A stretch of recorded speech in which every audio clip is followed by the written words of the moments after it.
ഒരു കാലത്ത് ഇവർ ഒരുമിച്ച് നിയന്ത്രിച്ചതാണ് ഈ രാജ്യം. ഇത്രയും കാലം കൊണ്ട് അവർ നേടിയത് ഫോളോവേഴ്സിനെയല്ല, ഫെയ്ത്ത്, വിശ്വാസം. അവർ ഒരുമിച്ചാൽ എന്താകുമെന്ന് അറിയുമോ? ബ്ലാസ്റ്റ്. പേട്രിയറ്റ് ടീസറിൽ ഫഹദ് പറയുന്ന ഡയലോഗ് എല്ലാവരും ശ്രദ്ധിച്ചു കാണും. ചിത്രത്തിൽ പ്രധാന കഥാപാത്രങ്ങളെക്കുറിച്ചാണ് ഈ ഡയലോഗെങ്കിലും പ്രേക്ഷകർക്ക് അറിയാം അത് കൃത്യമായി ചേരുന്നത് ആർക്കൊക്കെയാണെന്ന്. മമ്മൂട്ടിയും മോഹൻലാലും, മലയാളത്തിൻ്റെ സ്വകാര്യ അഹങ്കാരങ്ങൾ. അവർ 19 വർഷങ്ങൾക്ക് ശേഷം ഒന്നിച്ചെത്തുമ്പോൾ ഹൈപ്പിന് കുറവൊന്നും ഉണ്ടാകില്ല. മഹേഷ് നാരായണന്റെ സംവിധാനത്തിൽ പേട്രിയറ്റ് എത്തുമ്പോൾ രണ്ട് സൂപ്പർ സ്റ്റാറുകളുടെ വർഷങ്ങൾക്ക് ശേഷമുള്ള ഒന്നിക്കലിനപ്പുറം ശക്തമായ പ്രമേയമുള്ള ഒരു സിനിമ കൂടിയാണെന്ന ഉറപ്പാണ് ട്രെയിലർ നൽകുന്നത്. ആദ്യ സംവിധാന ചിത്രമായ ടേക്ക് ഓഫ് മുതൽ സീ യു സൂണിലും മാലിക്കിലും തൻ്റേതായ മുദ്ര പതിപ്പിക്കാൻ മഹേഷ് നാരായണന് സാധിച്ചിട്ടുണ്ട്. ഗൂസ് ബംസ് മൊമെന്റുകൾക്കും മാസ് സീനുകൾക്കും അപ്പുറം എഴുത്തിൽ തന്നെ ഒരു ശക്തമായ അടിത്തറ ആ സിനിമകളിൽ കാണാം. പ്രേക്ഷകരെ എൻ്റർടൈൻ ചെയ്യിപ്പിക്കുന്നതിനോടൊപ്പം തന്നെ ടെൻഷൻ ക്രിയേറ്റ് ചെയ്യാനും ഡ്രാമയിൽ പിടിച്ചിരുത്താനും അദ്ദേഹത്തിൻ്റെ എഴുത്തിന് സാധിക്കാറുണ്ട്. പേട്രിയറ്റിലേക്ക് വരുമ്പോൾ നേരത്തെ പറഞ്ഞ സ്റ്റാർ പടത്തിനപ്പുറം ഡ്രാമയിലെ ടെൻഷനുകളും പ്ലോട്ട് പോയിന്റുകൾക്കും തന്നെയാണ് പ്രേക്ഷകർ കാത്തിരിക്കുന്നത്. ആദ്യ ടീസർ മുതൽ ഇതൊരു മാസ് സിനിമയല്ല എന്ന സൂചനകൾ മഹേഷ് നാരായണൻ നൽകുന്നുണ്ട്. പെരിസ്കോപ്പ് എന്ന സീക്രട്ട് പ്രോഗ്രാം, നമ്മുടെ ഡിജിറ്റൽ സിസ്റ്റം വഴി ലൈവ് റെക്കോർഡിംഗ് വീഡിയോസ്, ഫോട്ടോസ് എല്ലാം വീക്ഷിക്കാൻ കഴിയുന്ന ഒരു പ്രോഗ്രാം. ഇത് തെറ്റായ കൈകളിലേക്ക് എത്തുന്നതും അതിലൂടെ ബാധിക്കപ്പെടുന്ന ഒരു പിടി മനുഷ്യരും.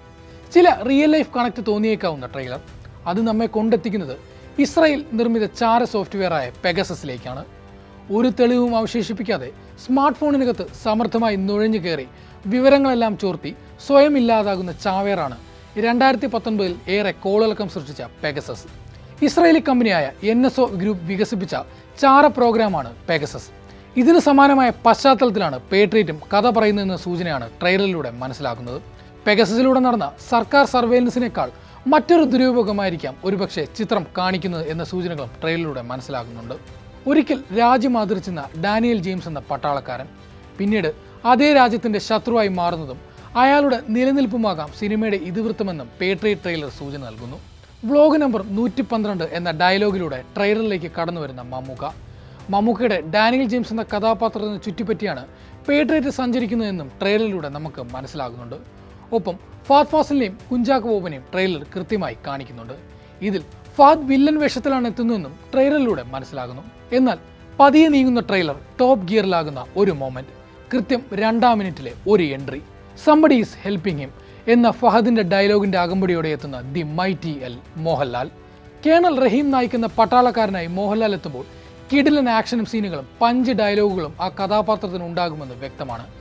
അന്ന് നരസിംഹത്തിൽ ലാലേട്ടനെ രക്ഷിക്കാനായി മമ്മൂക്കയുടെ മാരാർ എത്തിയതുപോലെ ഇന്ന് പേട്രിയറ്റിൽ മമ്മൂക്കയുടെ ഡാനിയൽ ജെയിംസിനെ രക്ഷിക്കാനായി എത്തുന്നത് മോഹൻലാലിന്റെ കേണൽ റഹീം നായിക്കാണ്. യഷ്രാജ് സ്പൈ യൂണിവേഴ്സും റാസിയും വിശ്വരൂപവും തുടങ്ങി ഇന്ന് ദുരന്തർ വരെ എത്തി നിൽക്കുന്ന സ്പൈ സിനിമകളുടെ പട്ടികയിലെ പുതിയ എൻട്രിയാകും പേട്രിയറ്റ്. എന്നാൽ മലയാള സിനിമയുടെ എല്ലാ സ്വഭാവവും ചേരുവകളും പേട്രിയറ്റിൽ ഉണ്ടാകുമെന്നത് ഉറപ്പാണ്. വമ്പൻ ടെക്നിക്കൽ ടീമും കാസ്റ്റുമാണ് പേട്രിയറ്റിൽ എത്തുന്നത്. നയൻതാരയും ദർശനയും രേവതിയും ഷെറിൻ സിഹാബും രാജീവ് മേനോനും അടങ്ങുന്ന കാസ്റ്റ് മുതൽ സുഷിൻ ശ്യാം, മനീഷ് നന്ദൻ, മഹേഷ് നാരായണൻ എന്നിവർ അടങ്ങുന്ന ടെക്നിക്കൽ ടീം കൂടിയാകുമ്പോൾ ക്യാമറയ്ക്ക് മുന്നിലും പിന്നിലും പേട്രിയറ്റ് സേഫ് ആണെന്ന് ഉറപ്പാണ്. സുഷിൻ ശ്യാമിൻ്റെ BGMൽ മമ്മൂക്കയും ലാലേട്ടനും നടന്നു വരുന്നത് കാണാൻ തന്നെ നമ്മളെല്ലാവരും കാത്തിരിപ്പാണ്. എന്തായാലും രണ്ട് സൂപ്പർ ജയന്റുകൾ മെയ് 1 ഒരുമിച്ചെത്തുമ്പോൾ ബോക്സ് ഓഫീസ് റെക്കോർഡുകളെല്ലാം തകർക്കപ്പെടുമെന്ന് ഉറപ്പാണ്. ആദ്യ ദിന കളക്ഷൻ മുതൽ വീക്കെൻഡ് കളക്ഷനും ഫൈനൽ കളക്ഷനും പേട്രിയറ്റ് തൂത്തുവാരട്ടെ.